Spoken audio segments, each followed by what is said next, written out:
Welcome back. Last time we explored the manor a little bit. We met up with Aline Cedric, then promptly decided to split up because splitting up is always the perfect choice to make in situations like these. It's not like hundreds of horror movies have taught us all differently. Then we ran into this guy by the name of Eden Shaw, who is this Indian mystic who works for the Morton family. Apparently very, very old, and he seems to have this creepy aura about him that seems to give the idea that he knows a lot about everything, and he's the only guy that really knows what's going on. He also talked to Carnby in an unusual manner, so I get the sneaking suspicion Carnby's going to turn out to be a reincarnated something or other, or some kind of, I don't know, ancient, powerful warrior or some shit like that. Just, you know, the whole chosen ones thing that's going on there. And that's why he's going to be capable of ending whatever's going on here. Just a hunch. Just a hunch. Let's see what else. Oh, also when we were talking to Aline, she mentioned that there seem to be two Mortons. There's another Morton by the name of, what was his name again?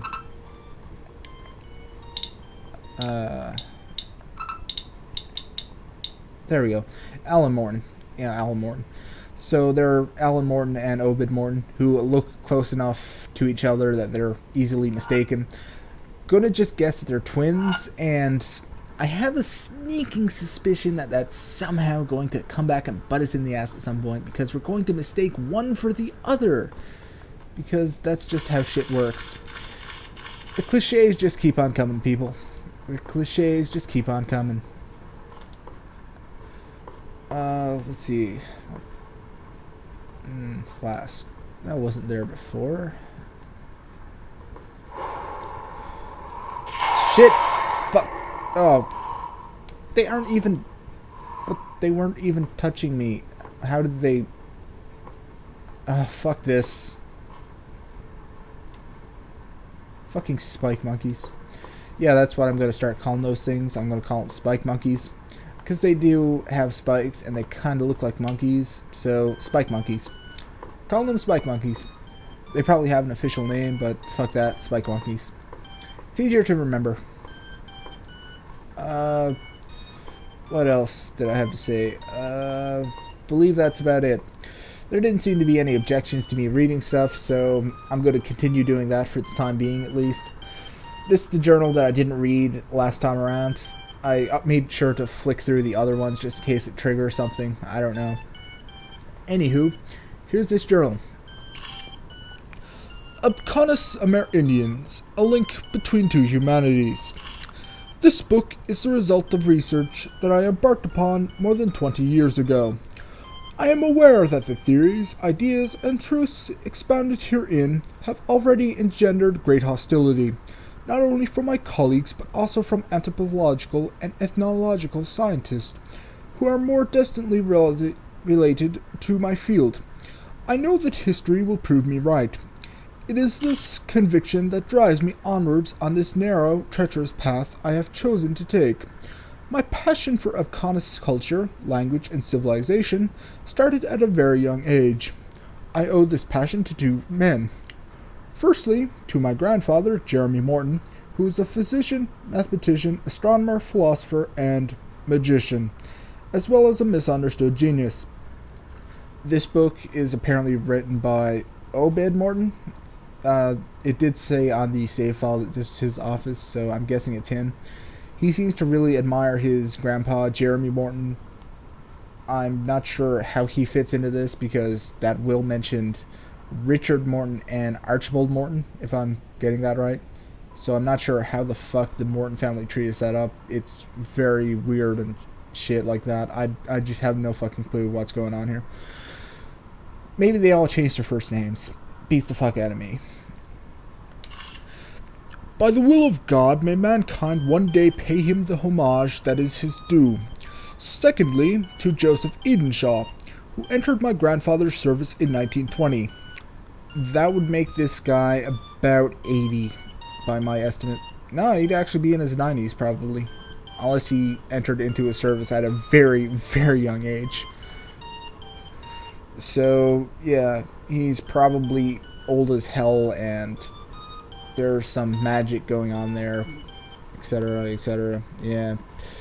Ancient native guy, secret powers, etc. Yeah. He may have been my tutor, but he was like a father to me. He may have been my master, but he was also my faithful servant. To my knowledge, he is the last living representative of the great Abkhanis civilization. I am deeply grateful to them both. May Heket...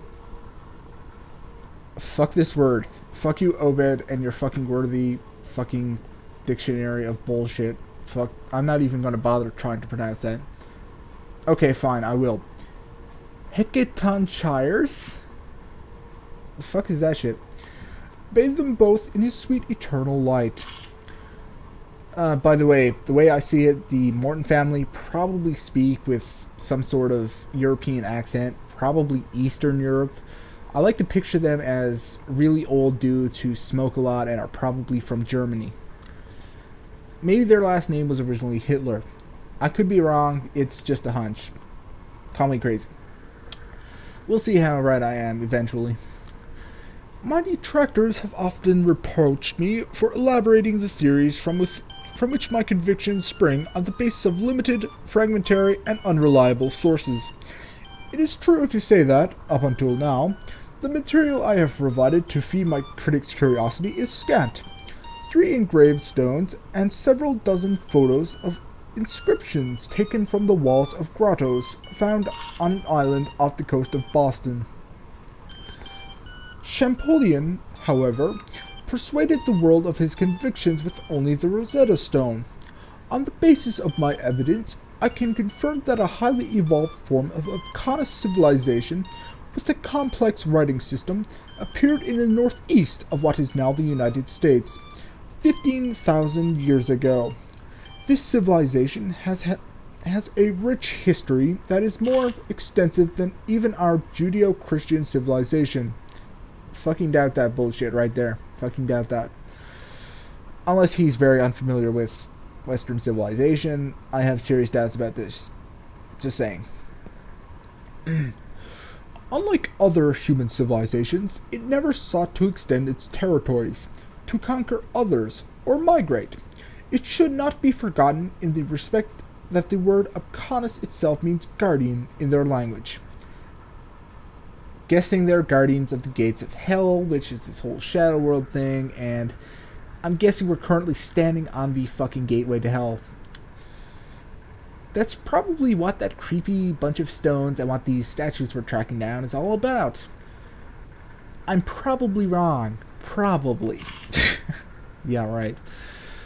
Since my first publications on the subject appeared in certain specialist reviews of limited circulation, articles have appeared which claim the Abkhanis are the descendants of a race of extraterrestrial origin. I'm not touching that one with a 10-foot pole. No. No fucking way. No.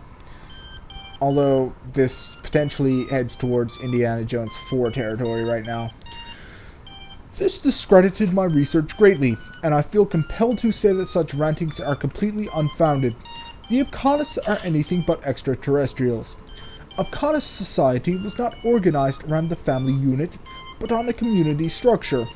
From the age of 12, Abkhanis men and women both embark, without sexual discrimination, on the same initiation rituals which last 12 long years. What a forward-thinking group of barbarian redskins. Oh god, I'm going to hell. At the end of their initiation, they are accorded the status of guardian. It is at this point that different religious, military, and household functions are attributed. The Abkhanis were cave dwellers, however. Their religion was not based on fire, but on light. They developed an elaborate pantheon of divinities, which became the cornerstone of their daily life. So, does that mean Carnby is one of these gods that has taken human form and is now trying to kill things because his whole thing is light and, I don't know. I'm not sure which direction you're going to go with, but I just have a weird feeling about this whole thing. It just seems way too fucking obvious. The magic of light. Ancient Abkhanis religious worship was expressed throughout a set of different magical rituals in which light was central. It also appears that their designated enemies were forms of demons from hell that they called Drakir Ani, or creatures of darkness. So the technical name for what I have been fighting all this time is Drakar Ani. Drakar Ani? Drake Ani? Not quite sure how to pronounce this. It probably is going to come out of it in dialogue at some point, so if I had the pronunciation wrong, forgive me. I'm not used to pronouncing various native tongues and that sort of bizarre thing. I'm an English speaker. We don't do that shit. It is probable that this marvelous Abkhanis writing system, the deciphering of which I am still grappling with today, was perfected to determine specific roles for each ritual. Many questions remain unanswered, in particular, how this writing operated.